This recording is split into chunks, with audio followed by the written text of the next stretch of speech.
नमस्कार। आज हम एयर इंडिया फ्लाइट AI-171 के अहमदाबाद हादसे पर बात कर रहे हैं और ख़ास तौर पर उसके बाद जो एक बहुत बड़ा बीमा दावा सामने आया है, करीब 4,000 करोड़ रुपए का। जी हाँ, 4,000 करोड़ मतलब लगभग $475 मिलियन। हम्म, ये आंकड़ा वाकई बहुत बड़ा है। बिल्कुल। हमारे पास इस पर कई रिपोर्ट्स हैं, तो आज ज़रा गहराई से समझते हैं कि ये पूरा मामला है क्या। हाँ, कोशिश करते हैं समझने की कि ये पैसा कहाँ से आ रहा है, किसके लिए है और इसका मतलब क्या है। तो 4,000 करोड़, ये अपने आप में ही एक ज़बरदस्त रकम है। इसको बांटा कैसे गया, मतलब किस चीज़ का कितना? हाँ, ये ज़रूरी सवाल है। देखिए, मोटे तौर पर दो हिस्से हैं इसके। हम्म, पहला करीब 1,080 करोड़, वो विमान के पूरे नुकसान के लिए है, जिसे हल लॉस कहते हैं। हल लॉस, अच्छा, मतलब सिर्फ विमान का ढांचा। जी। और जो बाकी का मतलब बड़ा हिस्सा है, लगभग 3,020 करोड़, वो देनदारियों के लिए है। देनदारी जैसे? जैसे यात्रियों का मुआवजा, जमीन पर अगर कोई नुकसान हुआ हो, कानूनी खर्चे वगैरह। तो 3,000 करोड़ रुपए से ज्यादा देनदारी के लिए, ये तो बहुत ज्यादा है। तो अब सवाल ये कि ये पैसा देगा कौन? क्या ये सारा बोझ भारतीय बीमा कंपनियों पर ही है? नहीं, यहीं पर बात थोड़ी पेचीदा हो जाती है। देखिए, कागज पर तो हाँ, मुख्य बीमाकर्ता भारतीय ही है। टाटा AIG सबसे आगे है, करीब 48%। फिर न्यू इंडिया एश्योरेंस है, लगभग 34%।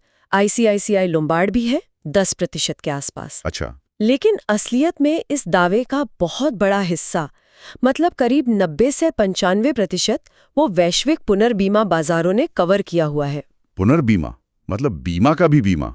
ये क्या हमेशा होता है? हाँ, बिल्कुल। इसे री इंश्योरेंस कहते हैं। विमानन जैसे बहुत बड़े जोखिम वाले सेक्टर में ये बहुत आम है।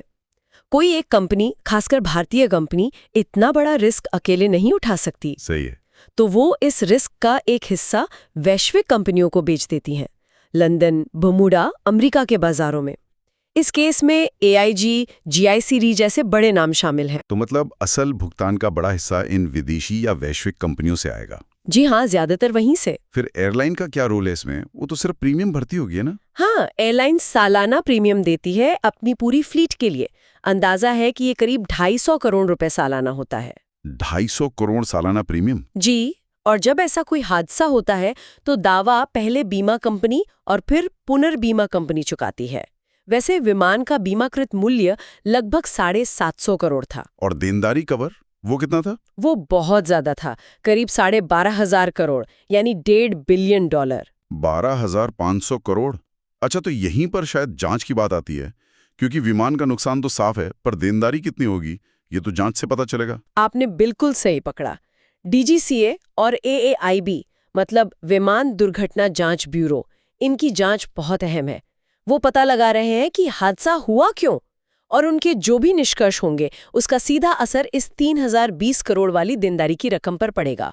और IRDAI बीमा नियामक वो भी नजर रखे हुए हैं। हाँ, उन्होंने बीमा कंपनियों को भुगतान प्रक्रिया तेज करने को कहा है। इस जांच का कानूनी पहलू क्या है? कोई नियम वगैरह है इसके लिए? हाँ, यहाँ मॉन्ट्रियल कन्वेंशन लागू होता है, 1999 वाला। उसके हिसाब से अगर एयरलाइन की लापरवाही साबित नहीं होती तो प्रति यात्री देनदारी करीब 1.8 करोड़ तक सीमित है। अच्छा, सिर्फ 1.8 करोड़ प्रति यात्री अगर लापरवाही नहीं है तो? जी। लेकिन, और ये बहुत बड़ा लेकिन है, अगर जांच में लापरवाही निकलती है, किसकी लापरवाही? एयरलाइन की या विमान बनाने वाली कंपनी बोइंग की? किसी की भी, एयर इंडिया की या बोइंग की, अगर लापरवाही साबित हो जाती है तो वो 1.8 करोड़ की सीमा हट जाती है। हट जाती है मतलब फिर कोई सीमा नहीं? कोई सीमा नहीं, फिर देनदारी की कोई ऊपरी लिमिट नहीं रहती। तो क्या ये 12,500 करोड़ के कवर से भी ज्यादा हो सकती है? मामले को और गंभीर बना देती है। बाप रे। और ये बोइंग 787 का पहला ऐसा मामला है 2011 के बाद, है ना? हाँ, दुनिया भर में ये पहला टोटल लॉस है किसी 787 का 2011 के बाद। और भारत में तो ये अब तक के सबसे बड़े दावों में से एक है, मैंगलोर हादसे से भी काफी बड़ा।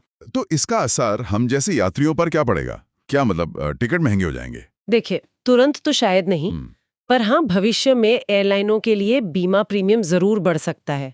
ऐसे बड़े दावों के बाद अक्सर प्रीमियम 10 से 30% तक बढ़ जाते हैं। और वो बढ़ा हुआ प्रीमियम फिर?